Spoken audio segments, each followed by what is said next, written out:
Yeah, hi, good afternoon, everyone, and welcome to our webinar series called Experts Week in association with IABAC, the International Association for Business Analytics Certification. We'll start by giving a brief about the speaker for today, Mr. Akash Mavle. Akash is a IIT Bombay alumnus and a serial entrepreneur with more than 25 years of experience working with global Fortune 500 customers in healthcare, manufacturing, finance, and utility industries. He is currently heading the data science and AI businesses at Excella Technologies, which is a NASDAQ listed company. And today he'll be covering the topic on using generative AI in healthcare on revenue cycle management. And just one request to all the participants: please post your questions in the chat, and we'll present it to Akash at the end of the presentation. And over to you, Akash. Okay, great. Thanks a lot, Ram, and good morning, everybody. Good afternoon. I don't know from where all people are attending. So I think quick introduction. Ram covered most of it. I started working way back in 1995, but my AI work started almost 17, 18 years ago. And that time, the AI was not fashionable at all. So that is where it could, in a way, give me an early lead. I'll quickly introduce what we do at Excella in 3-4 slides, and then we will jump into the actual topic, which is generative AI in healthcare revenue cycle management.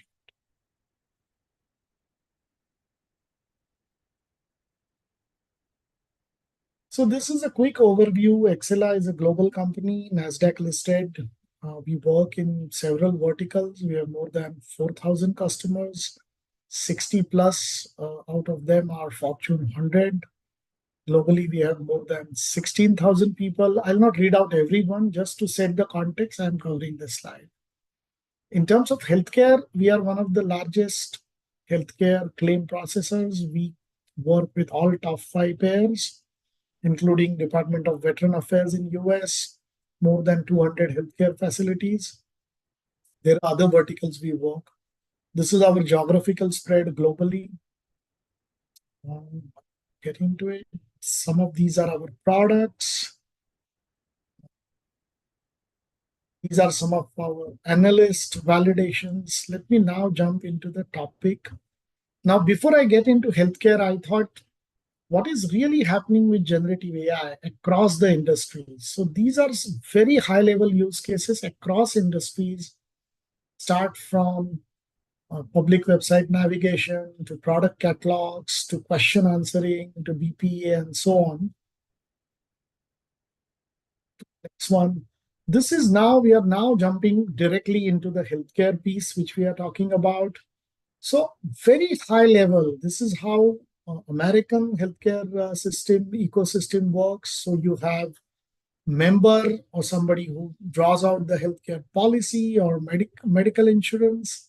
Then you have payers, which are insurance companies. They have a big activity of settling the claims and so on. And then intermediaries, as well as last is care provider, which is really the hospital, clinic, diagnostic center, and whatever you can have under that care provider. Then this is another view of the whole value chain. I'm only bringing value chain because later I will cover how generative AI and AI in general and generative AI and large language model in specific can affect every piece of healthcare value chain. And that's a big statement I'm making.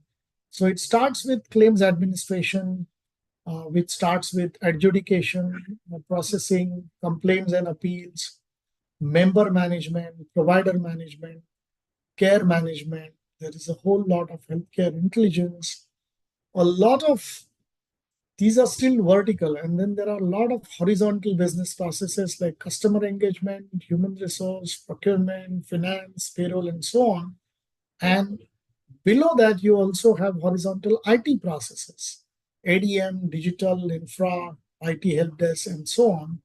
And then there are a host of enabling technologies like AR, VR, RPA, AI, smart analytics, blockchain, IoT, cloud, mobility, and so on. This is another view. So now from healthcare, we will move to what exactly is revenue cycle management.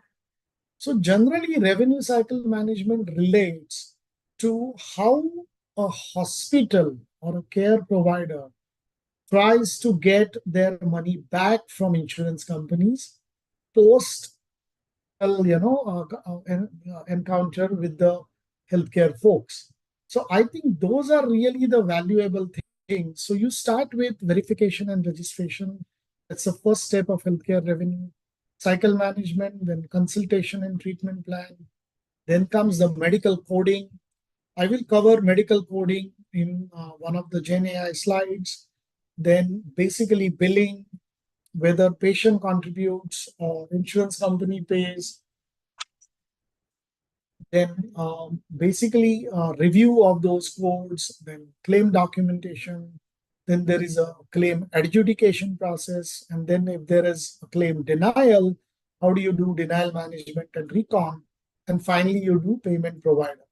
The way we work at Excella and even Reactor, that's a division we have for AI, we cover the entire revenue cycle management for several healthcare providers. We also work with insurance companies and pharmaceutical companies. So this is just to give you the overall perspective. Ram, you can possibly guide me if I'm going very slow or I'm going very fast, so that it remains relevant to all the people who are attending. Now we go into after we understand. Yeah, thanks. After we understand what is revenue cycle management, we are now getting into what are the real issues in revenue cycle management. So one of the biggest issue with which providers are facing is claims denial. And denial can happen due to coding error, it can happen due to incomplete documentation, there could be issues with insurance eligibility, and so on. Then there are billing errors. So coding error means you have coded that symptom or procedure in a wrong manner. You could have done upcoding and downcoding and so on. And billing error means there is, undercoding or inaccurate billing due to undercoding and overcoding. Then there is revenue loss. There are compliance issues. Generally, manual billing processes increase likelihood of errors. So we are pushing for a lot of automation, and obviously Gen AI and LLM-based kind of automation. Then there is patient collections, regulatory compliance. There are always integration challenges. Mostly all the healthcare systems in the world, and one of the largest or the largest is US, it faces a humongous challenge in terms of integration challenges, because there are so many systems used by payers, providers, clinics, doctors, everybody. And last but not the least, the rising cost. So managing expenses, the administrative tasks, staffing, technology investments add pressure to people who are really managing the profitability. So these are some of the high-level issues in revenue cycle management. Now we'll go to how we are trying to solve them. But before that, this is in a way our view of healthcare value chain and where all artificial intelligence and data science use case can be used.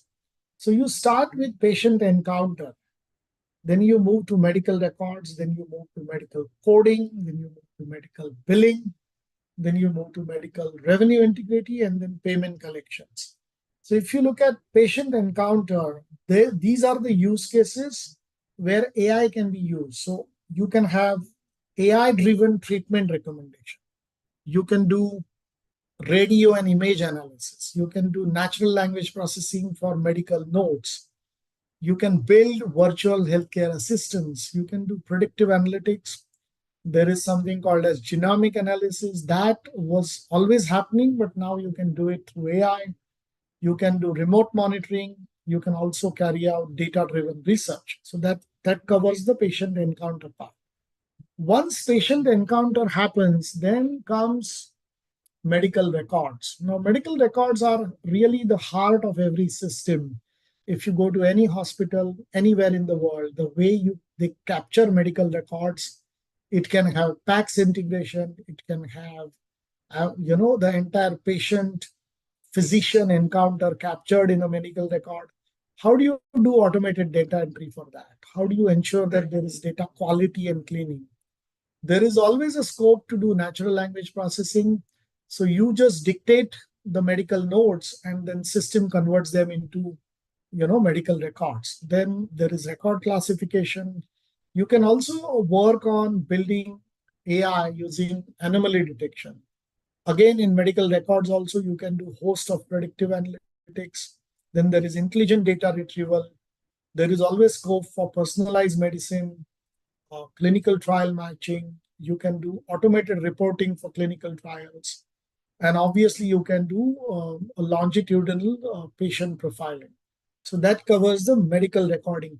And whatever I have written here are the actual use cases being explored at every healthcare provider, every hospital in US, in various stages, depending on their maturity of AI adoption.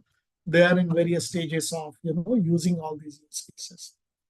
So we did patient encounter, we did medical records, then we moved to medical coding. Medical coding, again, can be done automated coding, where right now, medical coding is done by people, specialists in medical coding, and then there are specialists depending on the healthcare specialty. So somebody is doing oncology, somebody is doing cardiology. So that whole of coding now is being automated using a large language model. Again, you can do inside medical coding also, you can do random anomaly detection, predictive analytics. You can convert coding guidelines using natural language processing. You could do code suggestions. You could also do query generation on medical coding data. You can do audit assistance. Now, audit is a big thing. If there are a lot of medical codes being arrived at, audit is one of the biggest activities. Same way, we can move into denial, compliance, and training, and then that finishes the third block. Then we move to the medical billing part. Now, billing is one of the most complicated. Billing and the next block of medical revenue integrity, they are tightly integrated, where you try to really arrive at the right billing. You are also trying to do fraud detection. You are doing fraud avoidance. You're also trying to do underbilling avoidance and overpayment. You are trying to improve the documentation. You are trying to really reduce the revenue leakage. You can do that by predicting the denial using AI algorithm. Then claims follow-up can be done. So those are put in medical billing as well as medical revenue integrity. And last but not the least, the payment collection. Now, this really covers the entire value chain. And what I have said in each of the 6 areas of value chain are the AI use cases or the GenAI use cases. So this slide is really foundation for anybody who's working in healthcare to understand where all AI can be used. Slide. This is again another view of where all generative AI can be used in healthcare, and I'll also cover in the next slide where all it can be used in revenue cycle management. So right from medical image generation to data augmentation to anomaly detection to personalized treatment planning, all the way up to clinical trials and drug discovery. So these are the high-level healthcare AI, generative AI use cases. In next slide, we'll cover generative LLM in healthcare revenue cycle management. Now, again, RCM is again narrow part of the overall value chain. So patient communication automation is the first area. Coding automation I mentioned earlier. Then revenue prediction and forecasting, claims denial prediction and prevention, billing process optimization, and fraud detection and prevention. All these steps, if you really double click on it, I have further detailed it down. I may not read each word of it, but if you really look at the value which AI brings on the table for healthcare revenue cycle management is it tries to improve not only the patient outcomes, it tries to improve the cash flow of a hospital or a provider. It also tries to build a model where there is a lot of predictability. You can almost humanize this whole system by way of generative AI, where you can talk to systems. So there are virtual assistants. There is question answering similar to Chat GPT. All of that is possible at every stage of revenue cycle management. So if we just go back and look at a high level cycle of revenue cycle management, it starts with verification, registration, and it goes all the way up to payment to provider.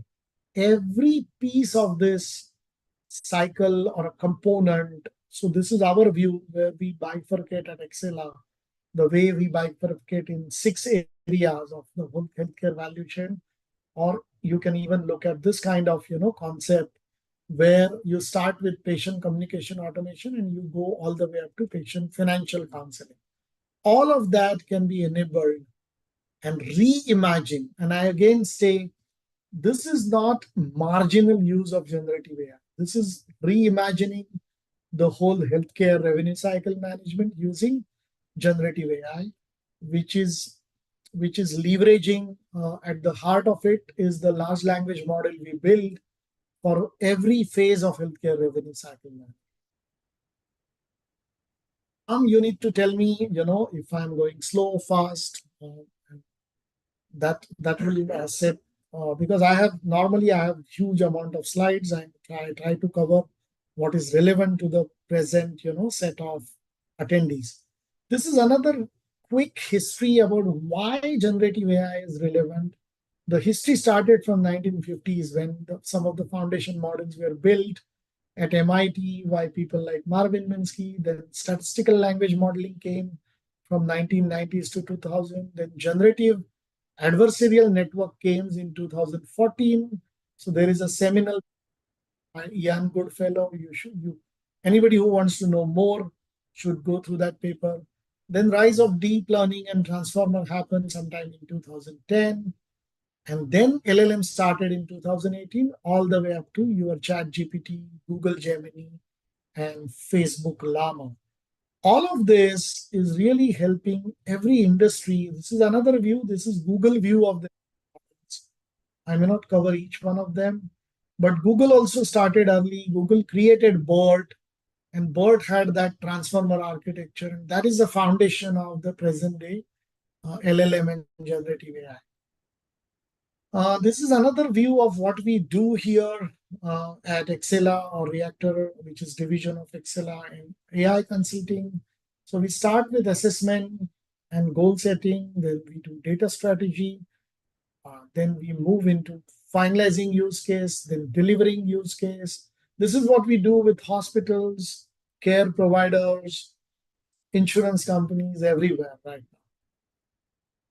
Now, this is again the meaty part for some of you, because I was told a lot of you want to have a career advice on how do you really build a generative AI or LLM career. So what I will say is the foundation is really most important part, where you have to get into math, stats, linear algebra, vectors and matrices if you want to build a data science or ML engineer or AI career. That's a foundation. Then you really start code hacking with something like Python, where you can start mastering Python, scikit-learn, TensorFlow, PyTorch, and a host of libraries and modules. Then get into the model fine-tuning. Another thing for business users, for business analysts, for people with business background, an evangelist, I'll also put another slide on that. You can focus on data and AI storytelling. And what do I mean by that? See, today, every system starts with data. 10 years ago, 15 years ago, 20 years ago, every system was starting with workflow, because workflow was generating data. It was automating some process, and that was the starting point. Now the starting point is data. So you start with data, and then you start building your stories around data. What can you do with data? So again, coming back to healthcare revenue cycle management, data is everywhere, right? From member registration to EHR systems to medical coding to medical billing to revenue integrity. The whole cycle you have data. how do you build a story around that data? I think that is one of the most important skills. I tell people, whatever is your profession, you could be a Python programmer or a data scientist, but if you're unable to build a story around data and AI, you will not be able to make your business case to business users or people who are writing checks for you inside your organization, outside your organization. So that's another important skill. Another one is, I always tell people the AI has come from multiple fields, but foundational fields are artificial intelligence came from mathematics, stats, psychology, philosophy, and so on, and even economics. So what you need to have as a bearing if you have to get into any kind of AI or data science or LLM or Gen AI career is you should get into storytelling, and also you should start exploring what is possible. And you should know the art of possible here. What all is possible through Gen AI? Whatever human can do, Gen AI can do. That is the stance you need to take when you are talking to your customer, you're talking to your peers, you're talking to your seniors, you're talking to a sponsor of a large AI project, and so on. And once you have the storytelling ability, once you have foundation, once you have coding skills, this is where you start generating use cases for AI. Another thing I always insist is start reading research papers. I mentioned Ian Goodfellow, I mentioned Burt. All these papers are foundational paper or they are seminal papers. They change the course of AI research. You may not write those papers, but you should at least have ability to read those papers, understand, internalize, and use that kind of in-depth understanding in your data and AI storytelling, your art of possible. This is where you can use it, because everywhere, I'm telling you, as an AI person, I'm working in AI for last 17 years. Out of initial career of 26 years, only few years I worked in non-AI. But I have faced tremendous amount of roadblock in the mind of people. Will AI work? Will it drive me benefit? Will it be safe? And then there are a whole lot of social and ethical issues. But I feel from a career perspective, when you look at AI, you are actually trying to see how you can use things like math, stats, linear algebra, vectors, matrices, and all of that knowledge applied to business domain, and you are solving a problem. You are still doing the same thing which you are otherwise doing. Another advice I would give: bring back all your old math books. You will need them to crack interviews, to deliver at workplace, and so on. You should always be updated on new paradigms, new model, new algorithms, and new architectures. And what do I mean by that? So right now, I am just, my team, I have a big team of data scientists and AI folks. I'm constantly feeding them papers which are published like last week or 2 weeks ago in terms of, let's say, LLM survey paper. So what is happening with all the LLMs? Which are LLMs which are accurate? What are the hallucinations? And last but not the least, be ready to present your story at every possible occasion. I'm presenting you a story, right? You need to have that level of readiness to present your story at every possible, occasion, whenever you get the opportunity. And this is where all these skills are very, very important.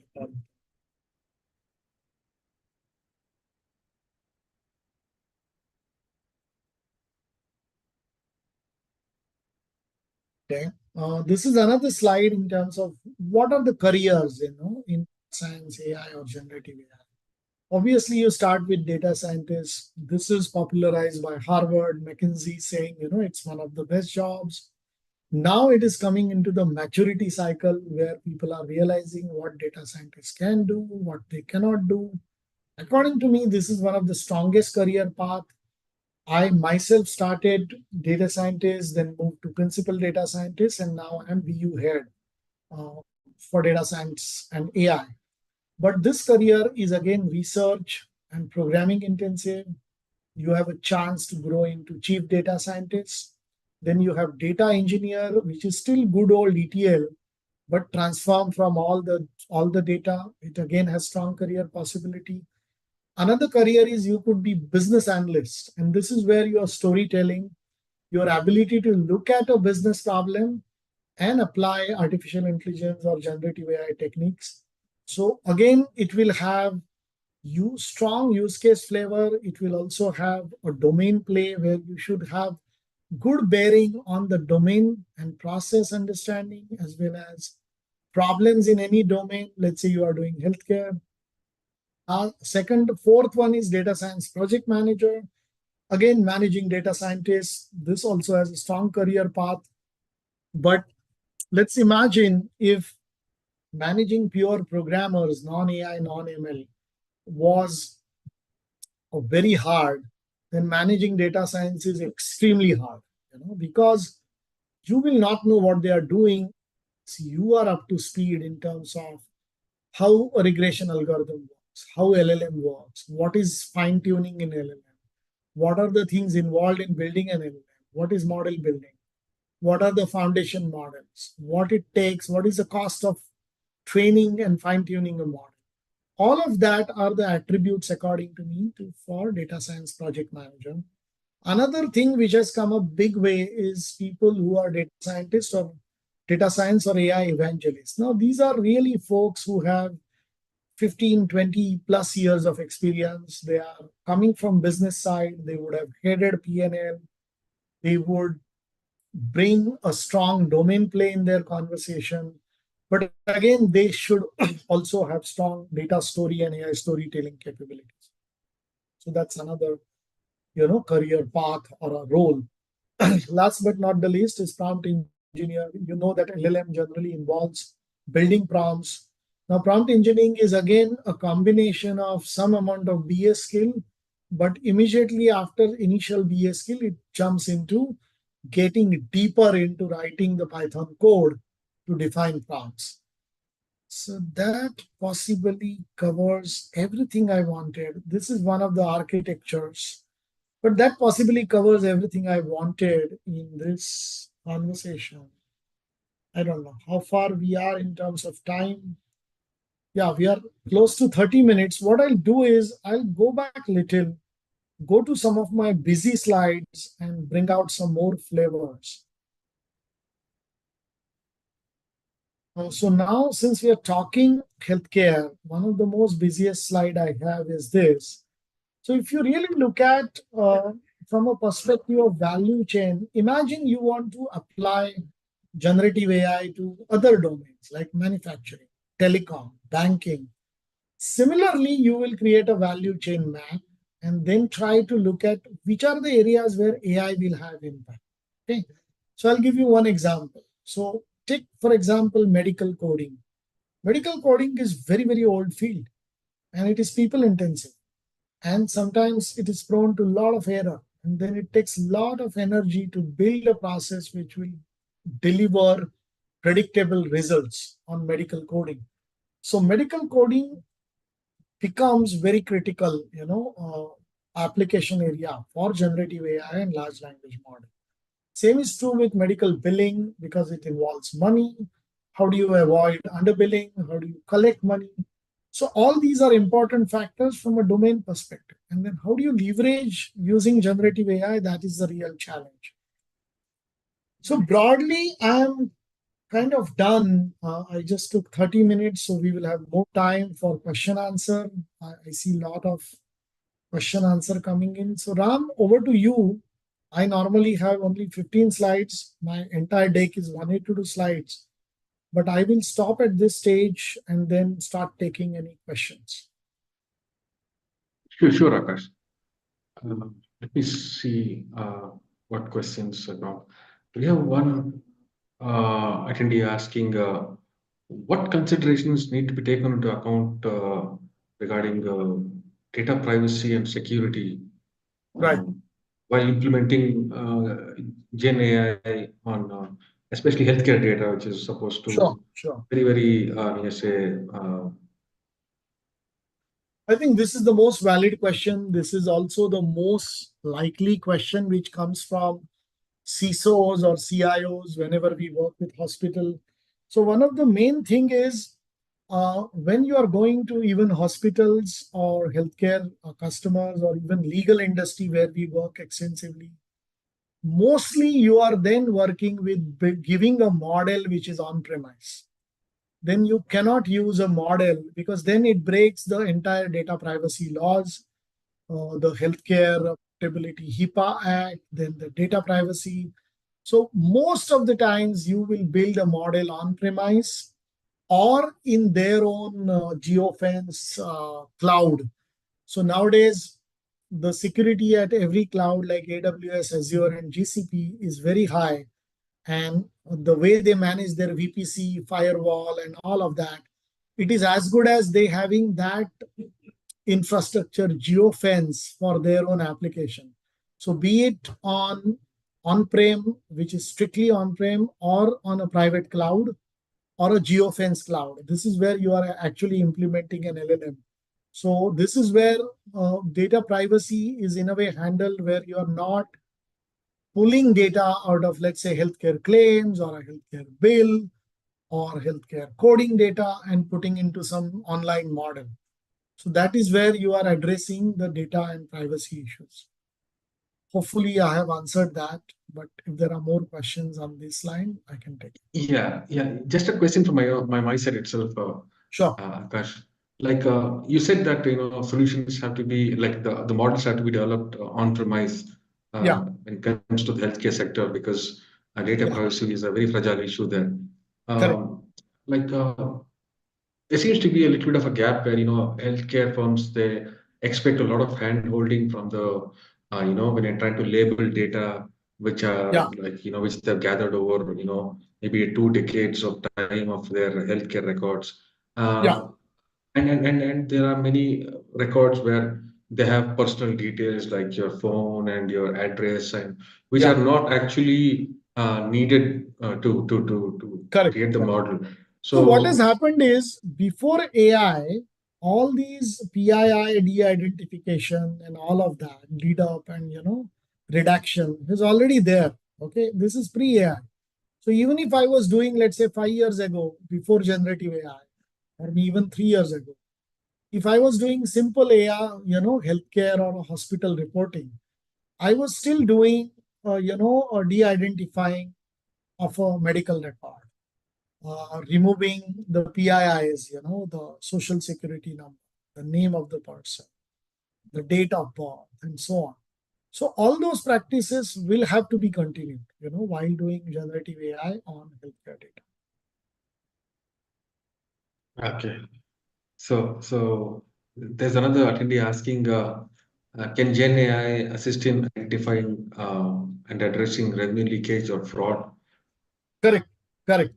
That's what we are doing. In fact, we ourselves have a separate division which only does revenue leakage identification. It detects underbilling, and when the provider or hospital does overbilling, that is considered as fraud.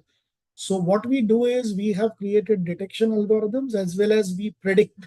So what kind of pair provider combination might have what percentage of claims resulting into claim denials or frauds or underbilling or overpayment. So all of that right now can be done through pure data science as well as generative AI. The advantage with generative AI is you are in a way humanizing the whole process. So if you build a context of all the last few years of fraud or underbilling and overbilling, that context is given to a vector data store, and then it tries to pump the output in a manner which is kind of unimaginable by even humans, because the real generative AI then kicks in on top of large language model, and then it helps you in avoiding the fraud, detecting the fraud earlier, as well as prediction and detection of fraud. Yeah, one more like a follow-up of this question. Looks like all the use cases, like in terms of domains, right? Like where AI is penetrating. Healthcare seems to be the first uh, Yeah, poke at this one. But when you look at something like fraud detection, right? I mean, yeah. I say you think Gen AI will branch out and enter the BFSI, banking, finance, insurance, all Yes, yes. those? So in banking also, AI has already chipped in. So large banks, JP Morgan, Goldman Sachs, Bank of America, Merrill Lynch, all the top 10 banks now have a very strong AI strategy. They have allocated resources, they have allocated budgets, and they are actually working on a lot of use cases being delivered.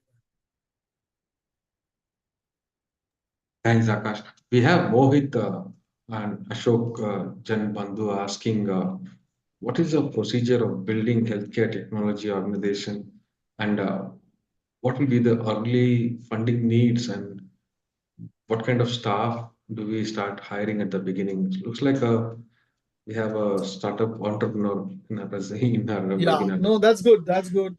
Let me tell you, I did 3 startups over last several years, almost more than 2.5 decades. The best way is if you find either you, so there are the 3 ends to the whole ecosystem. One is pharmaceutical companies which are into drug delivery. Other is the provider community, which are hospitals and diagnostic center and primary health clinic and so on. That's second. And third is the insurance companies or the payers. Okay. You first need to tie that end very, very strongly. Okay. And so first of all, let's say you want to go to hospital directly. There are so many restrictions, and the American or even European healthcare is extremely regulated. So the best starting point would be the pharma companies or healthcare insurance or payers. That is the starting point for any kind of startup. Next question is, how do you get people? Obviously, you should have some end of the domain or research or AI with you, and then you fill in the other people. But normally you would need one full stack developer, couple of data scientists, one UI. That's a minimalistic team you need to start building any use case. The way the slide which I am showing you, that is all these use cases. These are all use cases, by the way. All these are starting points, okay? Because they are still right now in the work in progress right now. All these use cases are still being built. Depending on the healthcare or AI adoption maturity of that payer or provider or healthcare ecosystem player, they will be at various level of adoption, but all these things are happening right. So each one of this is a, I would say, a use case to pick up. A recent startup, 3-year-old startup, I would like to quote a company called Truveta, Truveta. They only focused on EHR analytics, and now they're valued at $2 billion in less than 3 years. So there is a humongous amount of potential right now, but you need to have the basic MVP ready to go to any of the healthcare payers or players in the ecosystem. 2 billion, yeah, the big number. Yeah. Yeah, and we have Ajay Tiwari asking, how does AI ops and ML ops fit into the scheme of things, and what is the career path around this? Correct. So what has happened is, see, system admin graduated and became DevOps, right? So it was all system admin 10 years ago, 15 years ago. That became DevOps. But DevOps to ML ops and ML ops to AI ops is not automatic journey. I'll tell you why. Because even if you're calling them ops, it involves a lot of data science and machine learning domain or deep knowledge. And that is where the new breed of ML ops or AI of folks, if you look at a typical platform like Databricks ML Flow, is a ML ops platform.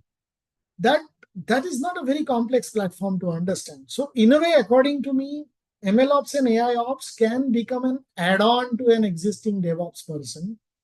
And that is a better way of looking at it. You go to any website which offers content, they will tell you what all the tools are available. Right now, the tools are still in their infancy. One of the tools I quoted is already available. It is open source on Databricks platform called MLflow. Then there are tons of tools available. There is something called as LLM Ops also, which has come. So how do you do ops on LLM? How do you build LLMs? How do you fine tune? How do you deploy? How do you take them down? How do you refine tune and all of that? So that is where LLM Ops has also come in. Still be incremental addition to the typical hardcore DevOps work. Thanks, Akash. We have another attendee asking, are there any regulatory or compliance considerations that healthcare organizations need to be aware of while implementing GenAI? Yeah, so all their Sure. existing HIPAA, CARE Act, data privacy, all of those acts still remain valid. Okay. Now the GenAI acts are still coming. They are still taking shape. They are still not enacted. They are still not enforced. Right now, Gen AI acts are still leveraging data privacy acts or personal privacy acts or GDPR, where you still have data protection acts. Okay.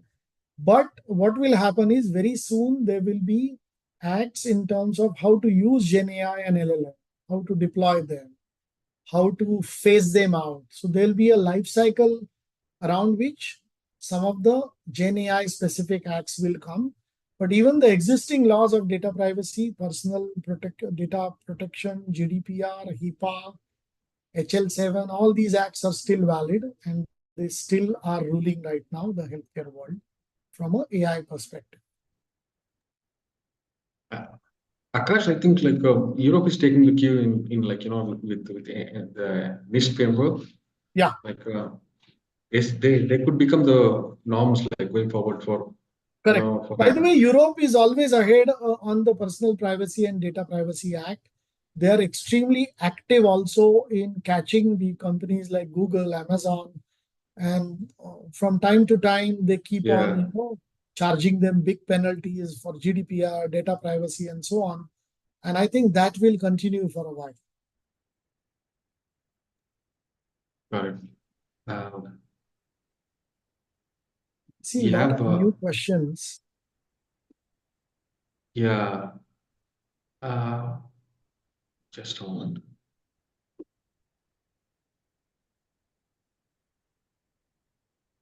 We have one more question asking what types of data is required to train Gen AI models for Yeah, revenue cycle management and how the data sourced. Now that's a good question because I yeah, know that recently OpenAI and ChatGPT had to pay a lot of money when they trained correct, a correct, lot of models on articles correct. written by journalists from New York Times and Politico, and they got sued for that. Yeah, yeah, yeah. See, I think the beauty, let's say if you compare generative AI, LLM versus machine learning, a lot of generative AI is one-shot learning also. So you didn't need large amount of label data, which was the case with machine learning. So that's one big advantage. Now the data can come from medical notes, EHR notes. It can come from audio conversation. It can come from EHR system like Epic or Cerner or any of the cloud-based systems which are used for. So there are practice management software, then there are patient portals. So data can come from directly databases. It can come from applications like EHR. Data can also come from audio-visual equipment. They will come as WAV file.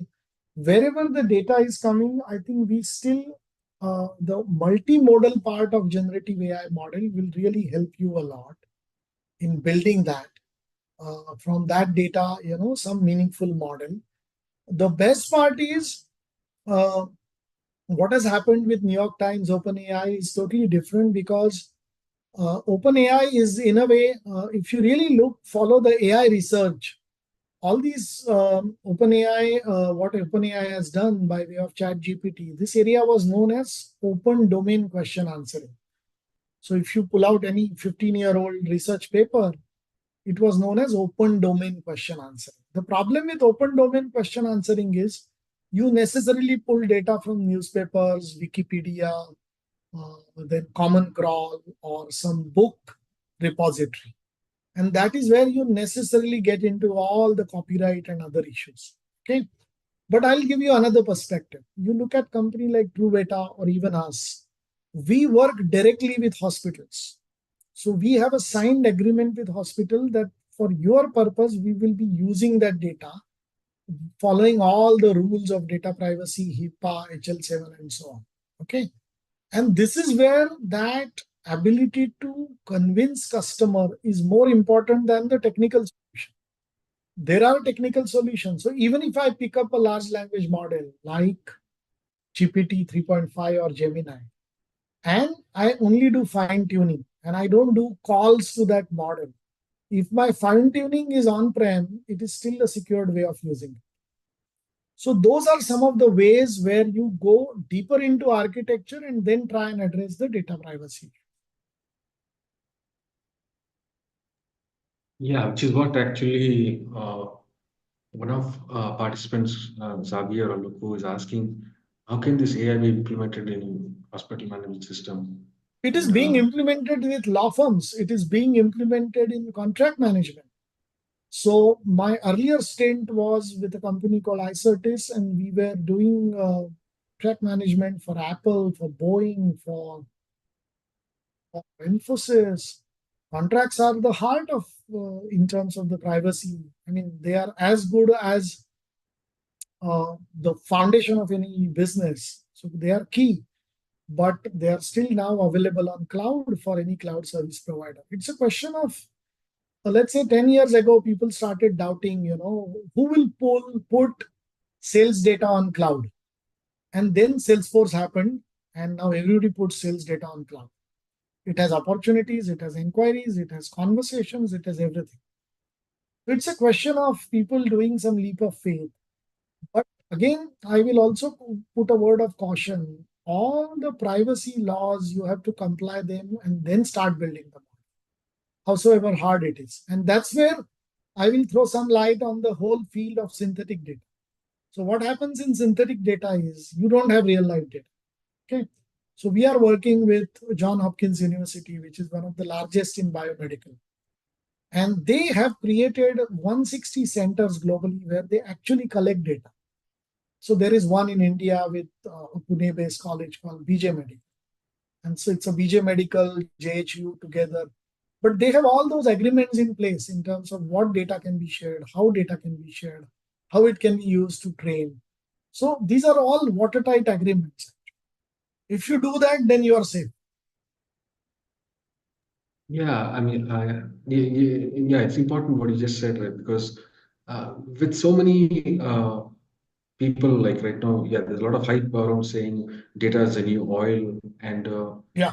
many firms are actually sitting on actually a gold mine of data, and they're still apprehensive about sharing it. At least I don't know, in Yeah. our part of the world.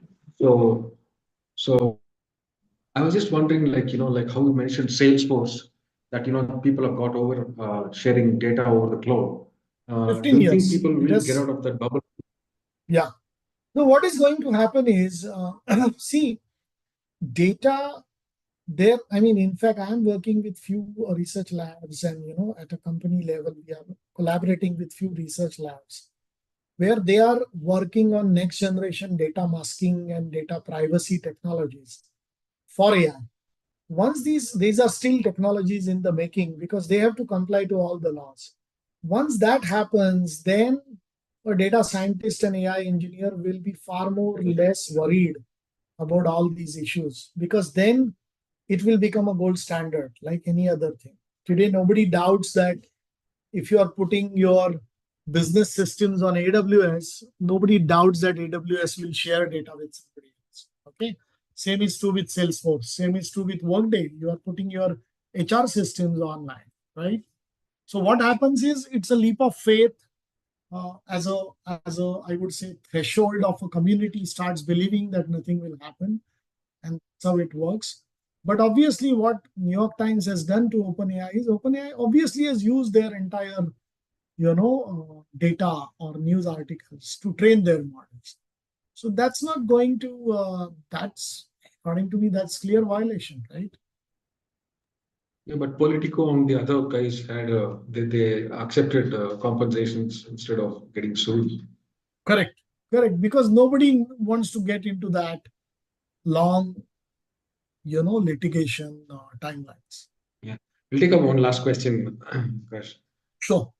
So Anurag Tiwari is asking, how do data annotation companies provide their services to companies, especially the ones into Yeah. Gen AI healthcare?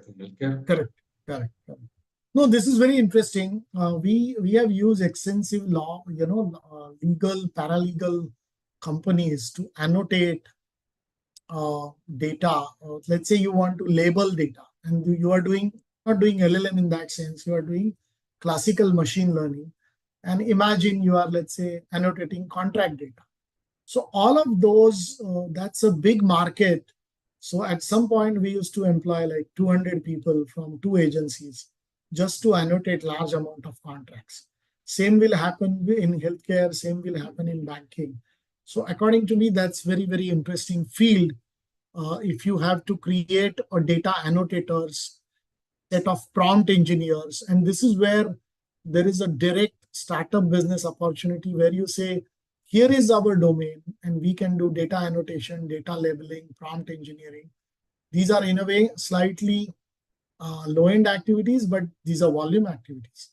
So today, imagine I want to kind of automate the entire healthcare for a country.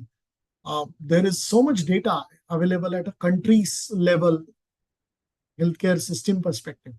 That will require huge amount of annotation, labeling, effort, and even doing prompt engineering once you do a question answering or chat GPT kind of system. That's a big area, according to me. Thank you so much, Akash. It's been absolutely brilliant and very informative of your presentation, and I really appreciate you taking time out, like from your schedule to enlighten us with your vast value of experience of working in this Thank field, you.